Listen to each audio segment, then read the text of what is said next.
South Korea's 21st presidential election, also a snap election, comes at a time of increasingly complex geopolitics. The world is dealing with the latest trade war, and North Korea continues advancing its nuclear capabilities, and wars drag on in Ukraine and the Middle East, meaning the new Korean government has a lot on its plate. Now, let's get some insight. Joining me live from Washington, D.C. is Bruce Klingner, Senior Research Fellow at the Heritage Foundation. Mr. Klingner, good to have you on. Thank you for having me. First, I want to start. How is Washington watching the South Korean election unfold? Well, South Koreans will be mainly focused on economic issues in response to the martial law. In Washington, the Korea watchers will be focused mostly on foreign and security issues.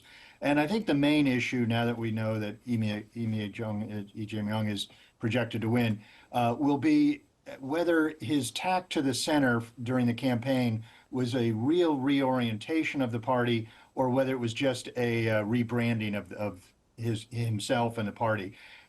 We'll be looking for what his policies will be over time on China and the alliance and North Korea, as well as maintaining the bilateral and trilateral coordination with Japan on foreign and security issues. So from Washington's point of view, it's still a lot of skepticism as to whether Lee Jae-myung has really reoriented his policies or whether that was just a campaign for the center, but then he'll resume ruling from the left. And how do you expect the election outcome to affect the Korea-U.S. relationship, the South Korea-U.S. relationship going forward? Well, I think in the immediate term, it'll remove the uncertainty that Washington has had towards Seoul for the last 6 months. With the Trump administration coming into office in January, South Korea certainly was handicapped in trying to establish relations with Trump and then also responding more effectively to the tariffs because they had an acting president. So at least now, South Korean policymakers can come to Washington with a firmer foundation for engaging with Washington. As beyond that, certainly the primary issues for Washington and Seoul to discuss will be Trump's tariffs, and then also the uncertainty that South Korea has toward the U.S. alliance. We've seen reports of the U.S. reoriented its forces in the Indo-Pacific more towards China, and also rumors or articles by the media of removal of U.S. forces. And then in the longer term, I think it'll be the foreign policy issues. Washington is going to be pushing South Korea for a firmer policy towards China as part of really the preeminent foreign policy focus that the Trump administration has against China, and also sort of a continued push for South Korea to assume a larger role, not only security, but also foreign policy and economic in the Indo-Pacific region. Now, speaking of tariffs, what's the prospect of tariff talks with the new South Korean government, taking into account continuing uncertainty over tariffs?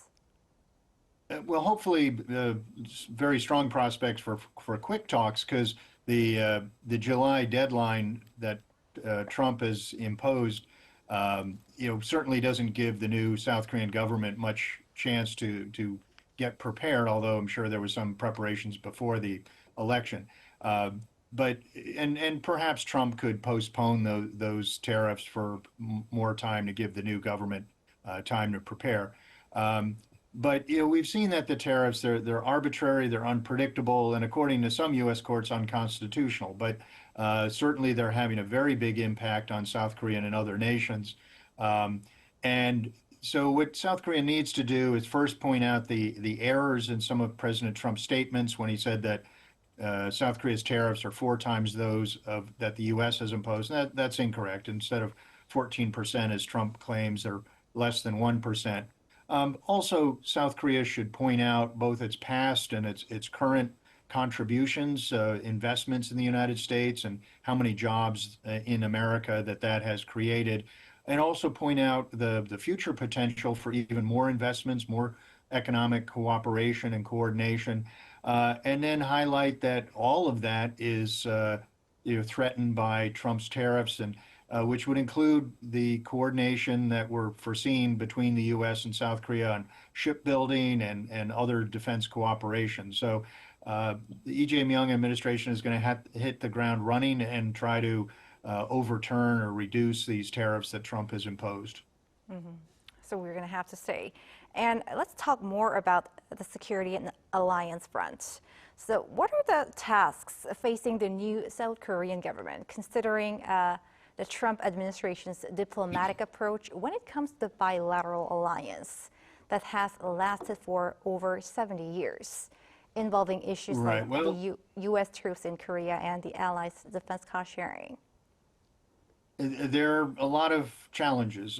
In Trump's first term, we saw that he threatened to remove or reduce U.S. forces if we didn't make enough of a profit off of our sons and daughters in uniform during the special measures agreement.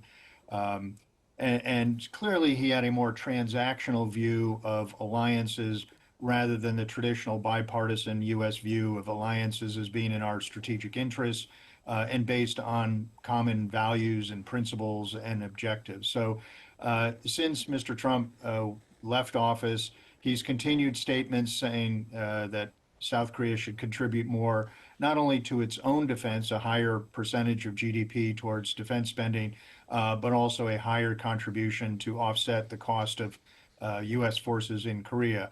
And then also there's been a very strong push for reorienting U.S. forces in the Pacific towards the China threat and sort of deprioritizing all other commitments, including to our treaty allies, South Korea and Japan, in order to focus primarily or solely on the China threat, particularly towards Taiwan. So South Korea has become much more concerned of the viability of the U.S. alliance and its commitment to defend South Korea and Japan. So there will be a lot of issues to talk about. And clearly, the U.S. is going to be pushing South Korea to do more against China, which has made South Korean policymakers of both parties very nervous. They don't want to make the decision of choosing between the U.S. and China, as the U.S. has been pushing Seoul to do. Perhaps we'll have to walk on a tightrope. And of course, we're going to have to see the actual election results, but based on that exit poll, Lee Jae-myung is clearly leading the race. Speaking of that, how would you describe the policy positions of the DP's Lee Jae-myung when it comes to denuclearization of North Korea and South Korea's own nuclear armament? Well, it seemed neither major candidate really focused much on denuclearization. I think there's a growing pessimism that we'll be able to achieve that, which has led some experts to advocate sort of an arms control rather than a denuclearization approach. And there's a lot of debate amongst Korea watchers about those two approaches. But Kim Il-sung, he was certainly pushing a more hardline policy, more confrontational policy towards North Korea, more consistent with Yoon Suk-yeol's policies, a principled, really pragmatic approach towards North Korea and conditioning any kind of South Korean benefits to North Korea on progress towards tension reduction as well as denuclearization. Lee Jae-myung, although downplaying a lot of his previous comments and those of other Democratic Party candidates and office holders, really wasn't talking much about North Korea as Moon Jae-in and others had in previous campaigns. So that's one of the big questions, is whether he'll be returned to a very conciliatory approach towards North Korea and China, as he advocated in the past. How low a bar will he set on conditions providing benefits to North Korea? But quite different from previous administrations. North Korea right now has a very different attitude towards Seoul. It's not as eager to engage, and in fact has been refusing engagement with South Korea for about 5 years now, and is less likely to seek mediation by Seoul between Pyongyang and Washington. Instead, it's going to, if it wants to engage with Trump, it'll do so directly. perhaps anything you'd like to add on South Korea's own nuclear armament arguments over South Korea's own nuclear armament?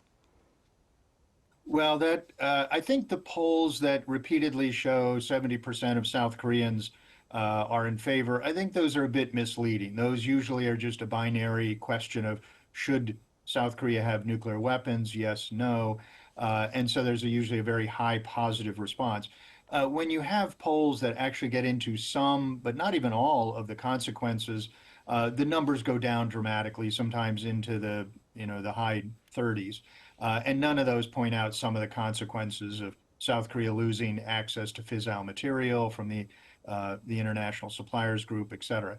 But I think while Kim Il-sung was sort of toying with the idea of either South Korea going nuclear or reintroducing U.S. tactical nuclear weapons in South Korea, I think Lee Jae-myung is much more resistant to any of the nuclear options.